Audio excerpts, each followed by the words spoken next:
Então é imensa nossa gratidão a Jorge Elahá por essa participação e pelo brilho com que ele tem contribuído para este congresso. Então, com vocês, com todos nós, o orador desta noite, Jorge Elahá.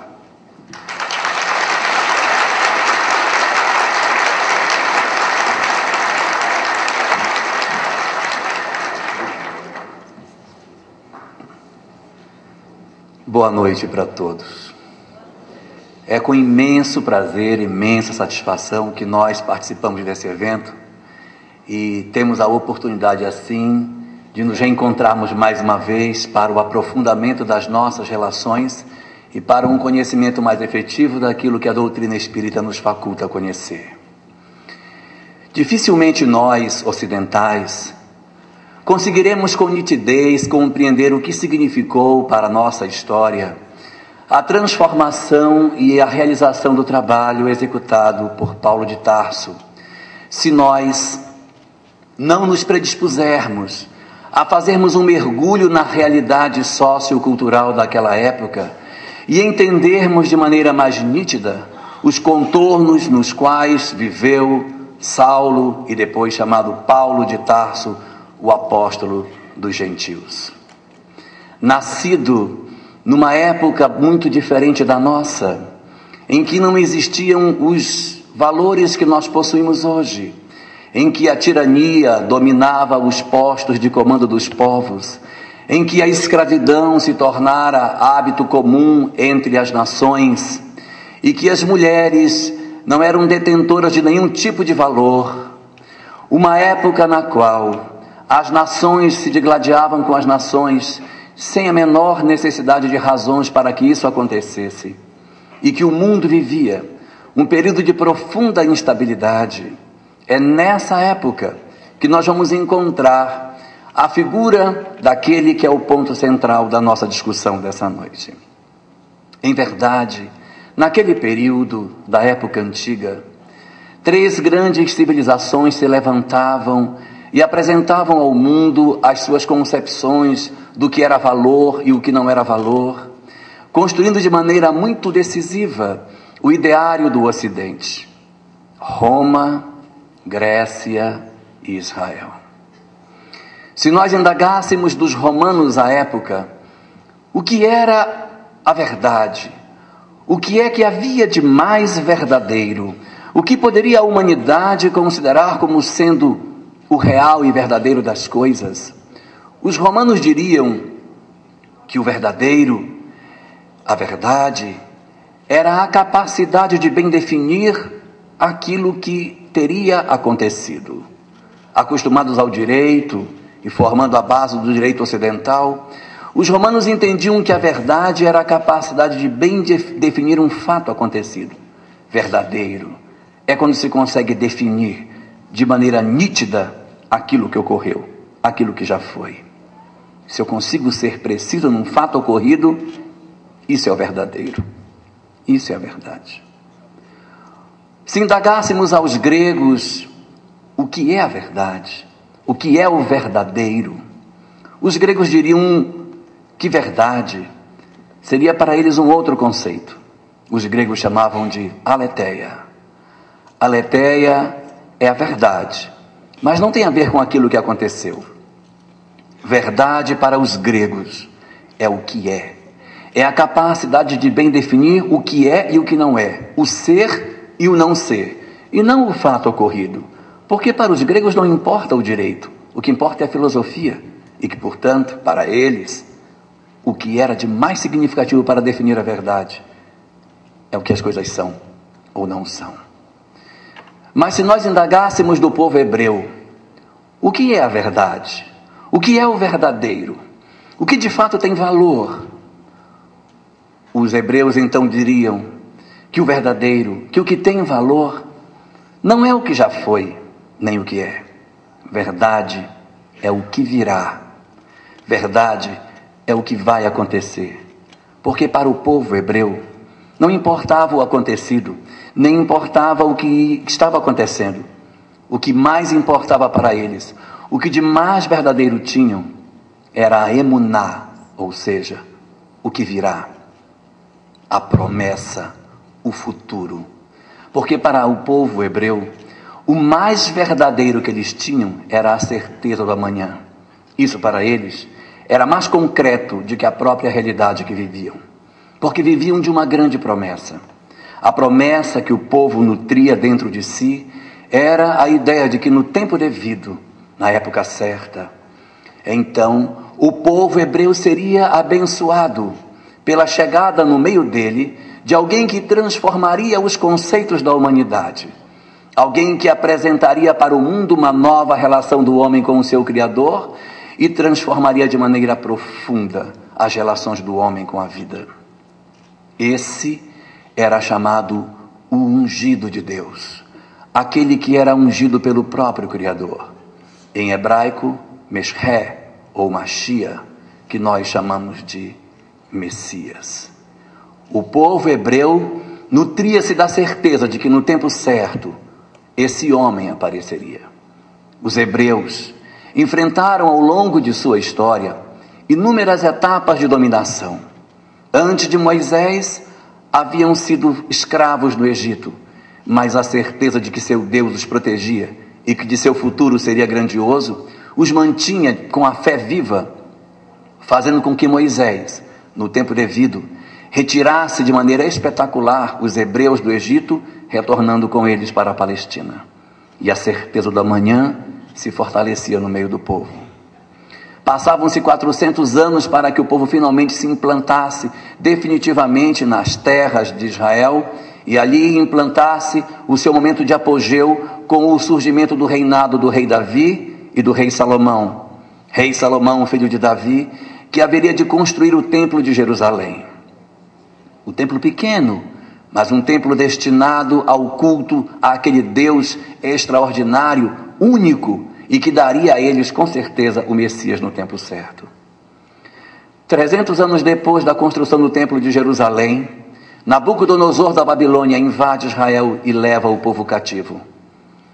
Nabucodonosor, não satisfeito de levar o povo cativo, destrói o templo de Jerusalém. O templo é colocado em ruínas e com isso destrói a alma do povo, que parte chorando para o exílio, não a sua escravidão, mas a destruição de todos os valores que lhe tinham como reais, que eram o templo que foi destruído por Nabucodonosor. Quando Ciro I da Pérsia estabelece seu domínio sobre a Babilônia e descobre que os hebreus, agora já chamados de judeus, eram cativos na Babilônia, os devolve para a terra e ainda dá dinheiro para que reconstruam o templo. Eles reconstroem o templo e a certeza do Messias volta a crescer. Era o ano do século VII a.C. 300 anos antes de Jesus, Alexandre o Grande invade a Babilônia, invade a Israel, a Palestina, e faz novamente os judeus cativos. São cativos na sua própria terra. E então, nesse período, acontece uma coisa que nunca havia acontecido. Em todas as épocas anteriores, quando Israel entrava em crise, um profeta se levantava no meio do povo. Ao todo, durante a história de Israel, de Moisés até Jesus, 16 profetas vão se levantar, estabelecendo a reconstrução do ideário e facilitando com que o povo seguisse na direção do Deus único, o respeito ao templo, às suas tradições, e a certeza de que seria o cumprimento dos 613 mandamentos da lei de Moisés que garantiriam que o Messias viria, que haveria o reinado de paz e que Israel seria a grande nação do futuro. Entretanto, 400 anos antes do nascimento de Jesus, acontece um silêncio do mundo espiritual. O último dos profetas, Zacarias, deixa as suas revelações no seu livro de 4 capítulos, informando que Elias viria restaurar os caminhos antes da chegada do Messias e que ele estava próximo de vir. Depois de Zacarias, nada mais. Isso era no século IV. No século III, Israel é novamente invadido por Alexandre o Grande, e já não havendo mais profetas que defendessem o povo, Israel então busca de alguma forma se organizar com os seus próprios sacerdotes e milagrosamente, extraordinariamente, libertam-se do conquistador mais uma vez e se torna uma nação livre. E a crença de que o Messias viria cresce ainda mais. No século anterior ao nascimento de Jesus, nova dominação. Os romanos invadem a Palestina e fazem novamente Israel escravo. Novamente escravos no seu próprio território, dominados por o povo que era o povo mais poderoso da terra. Era a conjunção de fatores que precisávamos. Não tinha mais os profetas para guiarem o povo. Dominados como escravos e subjugados pela nação mais poderosa do planeta, o que mais se poderia esperar de momento mais propício para que o Messias aparecesse? Em todos os lugares, esperava-se que ele surgisse. Não como nós imaginamos hoje que o Messias deveria surgir. Na época, a ideia era de que o Messias seria algum rei revolucionário que levantaria a espada e destruiria o poder romano. Porque se Moisés, que não foi o Messias, derrotou o exército egípcio nas águas do chamado Mar Vermelho, o que não faria o Messias quando se apresentasse? E os romanos, o que poderiam fazer diante do poder extraordinário daquele que era o incomparável? E os judeus então esperavam ardentemente pelo surgimento dele. As promessas eram lidas, as profecias de Isaías eram repetidas e a ansiedade do povo dominava todos os espaços. A carência da existência de profetas durante esse período fez com que no século II a.C., uma corrente religiosa judaica surgisse, tentando resgatar os valores originais e impedir com que o povo se perdesse. Eram os chamados tradicionalistas, conhecidos por nós com o nome de fariseus. O objetivo deles era garantir com que os mandamentos de Moisés não se perdessem, porque na ausência de um profeta que pudesse dar a diretriz para o povo, era melhor que tivéssemos uma lei mais rígida, uma observância mais nítida da lei, para que então o povo seguisse na direção que se esperava, guardando os mandamentos para a chegada iminente do Messias, que não tardaria a chegar.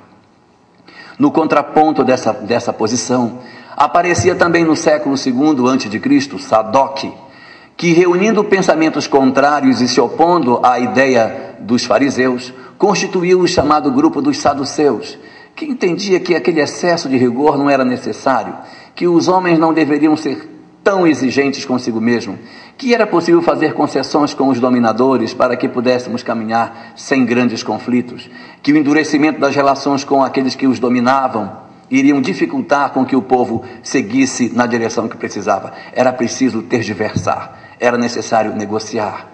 Até mesmo alguns conceitos judaicos estavam sendo revistos. A ideia do Deus único permanecia, mas a ideia da imortalidade da alma, a ideia de que nós pudéssemos sobreviver à vida do corpo, havia sido de certa maneira relegada pelos saduceus. E esse conflito de interesses dominava o templo de Jerusalém à época, fazendo com que os homens fossem até ali, na expectativa de que em algum momento surgisse aquele que iria ser o transformador da nossa história. E foi exatamente nessa conjunção de fatores, nessa busca de tentar encontrar o entendimento sobre isso, que a nação judaica se estabeleceu. Sua estrutura social profundamente diferente da nossa. Organizados hoje com um poder legislativo, executivo e judiciário, temos dificuldade de entender o funcionamento da nação antiga. Naquela época, os três poderes estavam juntos a um só tempo, num só lugar: o Templo de Jerusalém.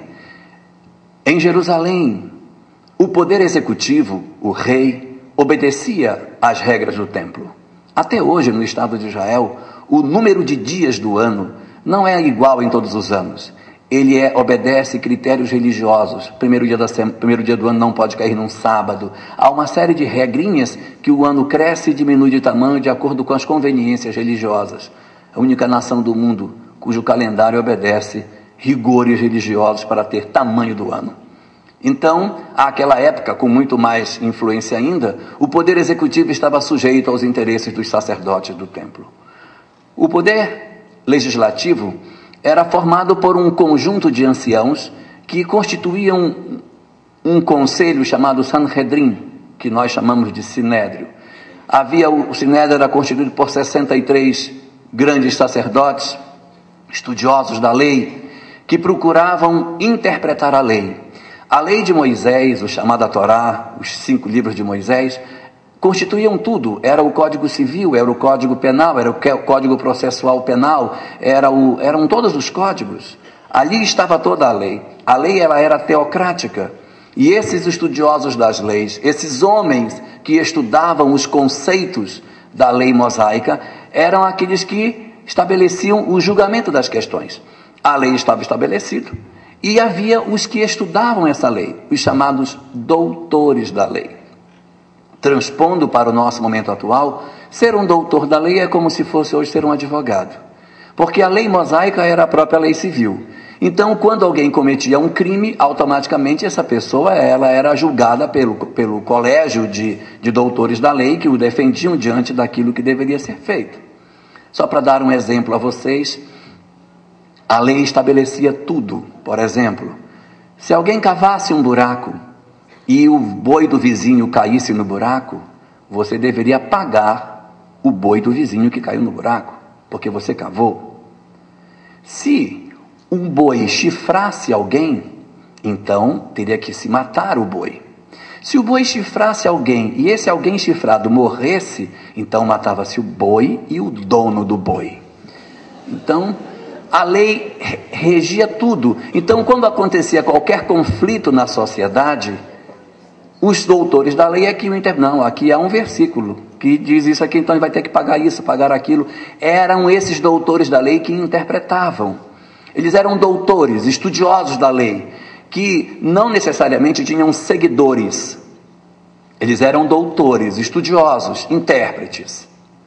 E havia também os que ensinavam, os que tinham discípulos, os que pregavam, os que formavam um grupo de seguidores, que no judaísmo são os chamados os mestres, que chamamos os Rebbe. Ser um Rebbe é ser um mestre. Quando alguém é meu mestre, chamamos de Rabi, ou seja, Rabi. Chamar alguém de Rabi, eu estou dizendo meu mestre.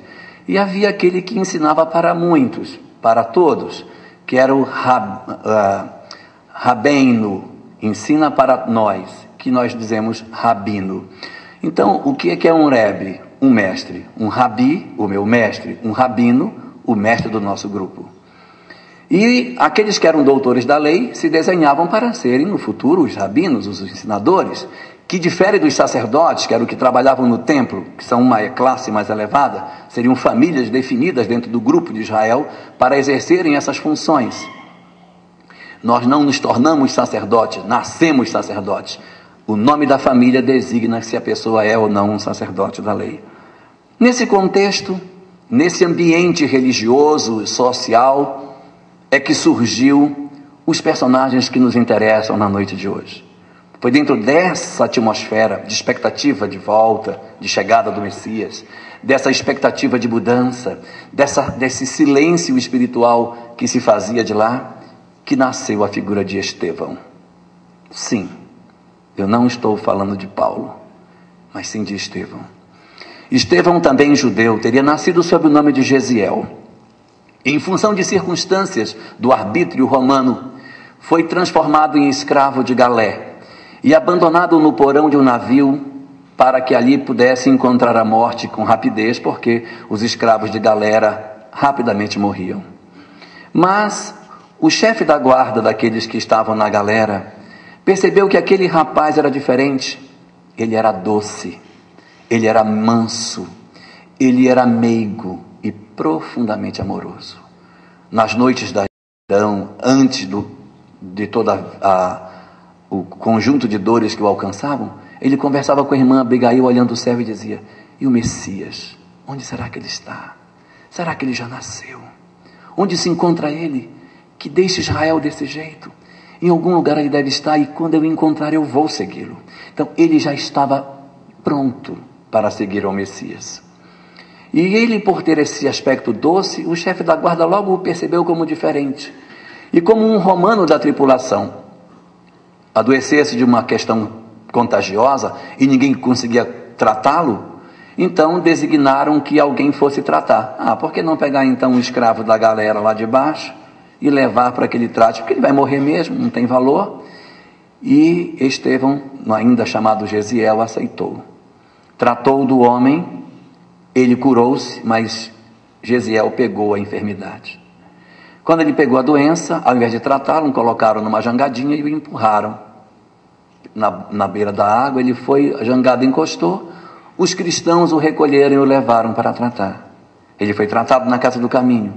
E ao despertar das longas crises de febre e de delírio que tinha, ouviu a mensagem da pregação de Jesus e converteu-se imediatamente, num pronto atendimento ao chamado de Jesus.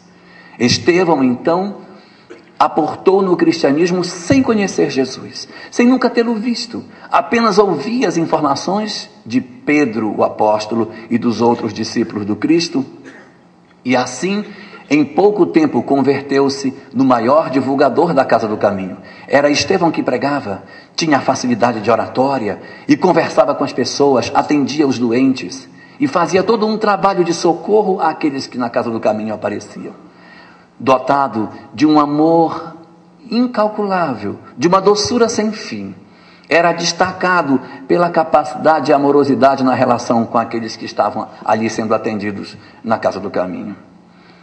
Paulo de Tarso, chamado Saulo de Tarso, é contemporâneo de Estevão, é contemporâneo de Gesiel. Gesiel, ao converter-se ao cristianismo, abandona o nome judeu e abraça o nome grego Estevão. E Saulo de Tarso aparecia nessa mesma conjuntura social, só que no reverso da medalha. Enquanto Gesiel era o rapaz humilde e pobre, sem grandes perspectivas sociais, e um ardoroso desejador da chegada do Messias, no reverso da medalha, Saulo de Tarso, nascido num lar satisfatoriamente rico, tendo condições de instrução fácil, havia se tornado a maior promessa de Israel de sua época. Sim, numa carência de líderes religiosos, como acontecia naquele período, com poucos grandes nomes destacados entre os rabinos daquele período, Paulo de Tarso, ainda Saulo, seria uma grande promessa para os judeus. À exceção de um rabino grande, conhecido da época, chamado Rabi Shimon Bar Yochai, todos os demais eram rabinos quietinhos. Gamaliel, seu mestre, aparece destacado no texto, mas na história a sua representatividade dentro do judaísmo não é tão significativa. Rabi Shimon Bar Yochai foi quem escreveu a Cabala, é contemporâneo de Paulo de Tarso. É uma obra de 22 volumes, chamado Zohar. E lá está todo o conteúdo da Cabala que se parece um tanto com aquilo que a gente conhece. Claro que tem muito misticismo judaico, mas a questão da reencarnação, da imortalidade da alma, da relação, da mediunidade, está tudo contido nas obras de Rabi Shimon Bar Yochai. Então não havia uma expressão muito clara do que aconteceria com o judaísmo naquela época. E Paulo, ainda Saulo, era a grande promessa. Os olhares se convertiam para ele, porque ele havia de fato se tornado uma pessoa espetacular, dotado de uma inteligência rara, grande pregador, sabia e conhecia os instrumentos da lei, conseguia julgar os processos com facilidade, obtinha êxito nos julgamentos dentro das salas onde os julgamentos ocorriam, ele interpelava as testemunhas, os acusava, defendia, já era um advogado formado, já era um doutor da lei, já defendia causas, já era, portanto, notável dentro do ambiente daqueles que certamente no futuro iriam conduzir os destinos do mundo religioso de Israel. Ao saber da notícia de que havia se implantado em Jerusalém uma nova doutrina, resolve visitar a Igreja do Caminho para ver as condições daqueles que estavam apresentando uma nova proposta. E se defronta com Estevão dentro da Casa do Caminho. Ali travou-se um embate. Saulo de Tarso, de um lado, ridicularizando os conceitos que Estevão apresentava, porque defendia a ideia de um Messias que havia morrido numa cruz, defendia a ideia de um Messias que era pobre, defendia a ideia de um Messias que tinha vindo da Galileia, defendia a ideia de um Messias que era um iletrado, que não era rabino, que não passou pelo templo de Jerusalém, não era formado, não vinha de família nenhuma ilustre. quem é esse homem? Como você tem coragem de apresentar como Messias um homem tão inexpressivo? O Messias há de ser alguém espetacular. E essa não aceitação daquela realidade que lhe foi oferecida fez com que Saulo de Tarso, então, elegesse aquela doutrina como sendo seu inimigo. E como ele não conseguia vencer Estevão nos debates, nas discussões, a questão se tornou pessoal. Ele passou do aspecto ideológico e passou a implicar com Estevão. Ele voltava à casa do caminho e as discussões eram ferrenhas. Só que Estevão sempre retrucava com doçura. Nunca o agrediu. Sempre que Saulo de Tarso agredia, ele devolvia com mansidão. E isso o irritava ainda mais, porque acostumado com o modelo da religião judaica, do olho por olho e dente por dente, não conseguia entender aquela lógica de dar a face outra quando a primeira for ferida, de entender e perdoar, de compreender. Essas questões não estavam dentro da lei. A lei que ele conhecia era outra. E exatamente por conta desses embates repetitivos, Saulo de Tarso consegue defender diante do Sinédrio a ideia de que o cristianismo nascente era uma ameaça para o judaísmo, porque eles estavam dentro de terras judaicas pregando uma doutrina diferente. Isso não era admissível em hipótese alguma. Em Israel não se admitiria, em hipótese alguma, o culto a um outro Deus estrangeiro. Nada, a pena apedrejamento. Está previsto na lei de Moisés. Qualquer pessoa que pregasse uma doutrina que diferisse daquela que era a doutrina oficial do templo, a pena era o apedrejamento. Assim como também a lei de Moisés estabelecia que os filhos desobedientes teriam mortos por apedrejamento. Já pensou hoje?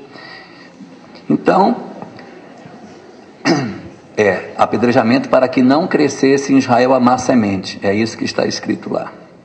Então, Paulo de Tarso, ainda Saulo, defende essa proposta e consegue cartas para fechar a igreja de Jerusalém. Determina que Pedro, o apóstolo, seja preso. Pedro falava muito pouco, era mais um organizador do que um pregador, então o perigo era menor, mandou prender Pedro. João era muito novinho, portanto era um jovem, não tinha grandes perigos, deportou o rapaz para a Grécia. Mas Estevão não. Esse era o mais perigoso, porque era o que pregava, era o que incitava as pessoas e convencia, e estava formando discípulos. Então esse tinha que ser exterminado, porque esse realmente era contrário à lei mosaica. E a partir daí, então, decide pelo sacrifício de Estevão. Determina que ele seja então morto. Estevão nunca se acovardou. Emmanuel, na obra Paulo e Estevão, quando define a personalidade de Estevão, chama-o de uma alma destemida. Destemida. No dia em que os romanos vão, a mando do Sinédrio, capturar o pessoal dentro da casa do caminho para levá-los presos, quando a polícia bate na porta, os discípulos se escondem com medo, apavorados. Meu Deus, e agora o que vai ser de nós? E Estevão diz: vamos abrir a porta. Por que ter medo? Mas eles vão nos prender, vão nos matar. E daí? Vamos abrir. E sem nenhum medo, absolutamente destemido, abre a porta. Os romanos entram, pegam, prendem, arrastam as pessoas. Os homens, os velhinhos se agarram em Pedro, apanham. E Saulo está comandando esse processo. Está comandando tudo isso. Comanda essa atividade e todas as que se seguiram, no interesse de exterminar aquela comunidade nascente. Quando ele descobre que conseguiu êxito no sacrifício de Estevão, convoca a sua noiva, Abigail, que não